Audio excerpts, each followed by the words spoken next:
track to make America great again. That is exactly how Donald Trump promised his next 4 years will be. And we are seeing the slew of the signatures that he's done, the executive orders that he has signed, all of them pointing towards the fact that definitely there will be a lot of awe and a lot of shock over the next 4 years.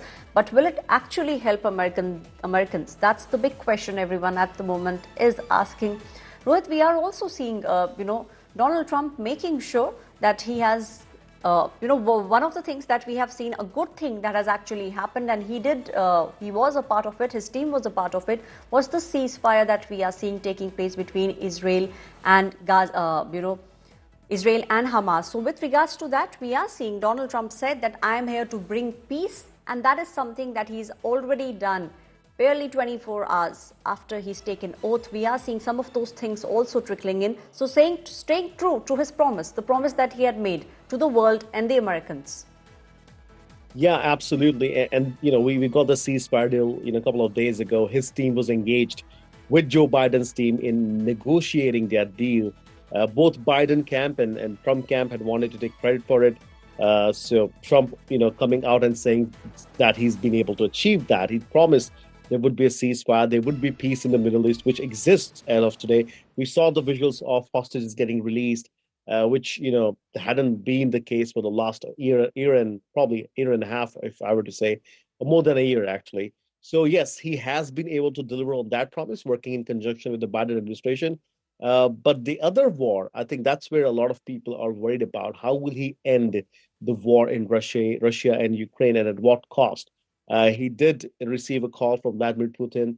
He said that, he believes that he has a personal relationship with Putin, and he might be able to find a way to end that conflict and end that war as well. So it remains to be seen. He promised again today that this will not be an era of wars, that he wants to end these wars and stop funding to these wars that are uncalled for, in his opinion. So we'll have to wait and watch.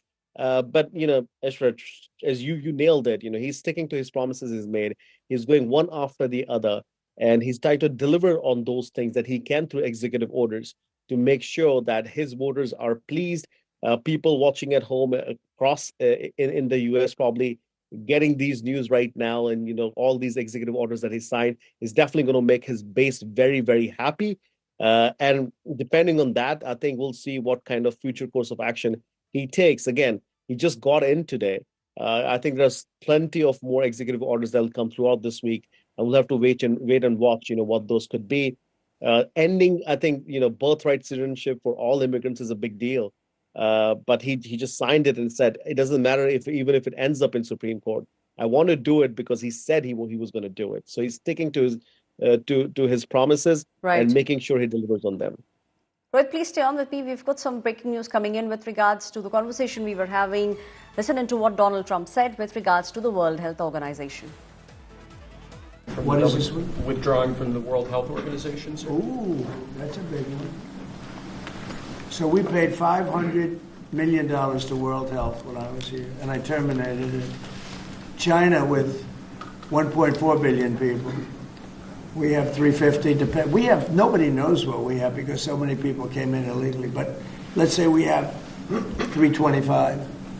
They had 1.4 billion. They were paying 39 million. We were paying 500 million. It seemed a little unfair to me. So that wasn't the reason, but I dropped out. They offered me to come back for 39 million. In theory, it should be less than that, but and when Biden came back, they came back for 500 million. He knew that you could have come back for 39 million. They wanted us back so badly, so we'll see what happens. Mr. President, pretty sad to think of it.